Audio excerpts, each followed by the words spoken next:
नौशल कर दो, नौशल चलाया ये छा तो करे सो भाऊ गंद तो उछलिया गंद तो उछल ये सियानो से तो तू अच्छी दाढ़ी ना बाबा ये गलत था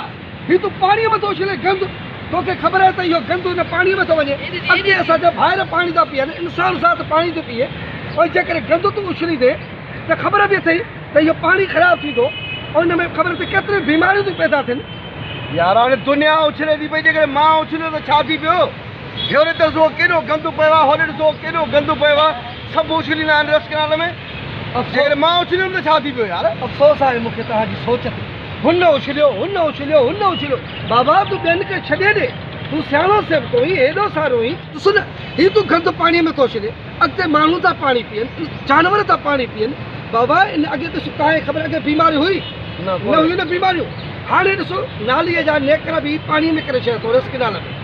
गंद भी हर माण्हू उछले तो इन में बाबा इन में तो बीमारी पैदा थिए न थोड़ा एहसास को पाण ते ॿियनि जे बचनि ते पंहिंजे बचनि ते एहसास कयो बाबा ही इंतहाई ग़लति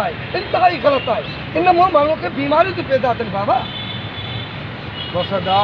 मुंहिंजा भाउ तूं मूंखे माफ़ कजांइ यार मूंखां ग़लती थी वई इंशाअल्लाह ॿीहर मूंखां अहिड़ी ग़लती न थींदी भाउ मुंहिंजा बिल्कुलु तो मुंहिंजो अखियूं खोले छॾियो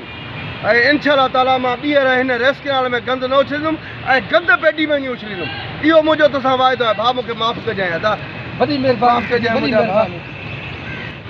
दोस्तों तव्हां पाण ॾिठो हिन नौजवान वांगुरु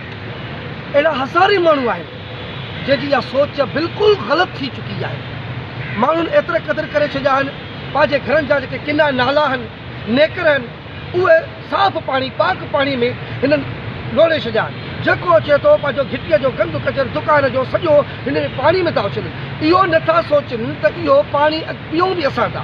बाबा इहो जेकॾहिं पाणी ख़राबु थींदो ऐं ख़राबु थी चुको आहे ॾिसो न अॻे बीमारियूं न हुयूं हाणे केतिरियूं बीमारियूं थी वियूं आहिनि असां जेकॾहिं इन अमल खे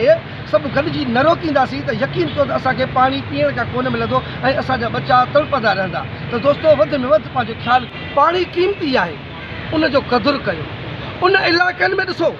जेके माण्हू पाणी जे ढुक लाइ तरसी रहिया आहिनि तड़पी रहिया आहिनि असां त वॾा ख़ुशि नसीब आहियूं मालिक जा लख एहसाननि असांखे केतिरो पाणी ॾेई छॾियो अथई ऐं इन पाणीअ में असांजी ज़िंदगियूं थियूं ठहनि असां जीऊं था ऐं असांखे जीअण जो ख़ुदा जे वास्ते जेको बि अहिड़ो गंदो अमल करे थो उहो पंहिंजो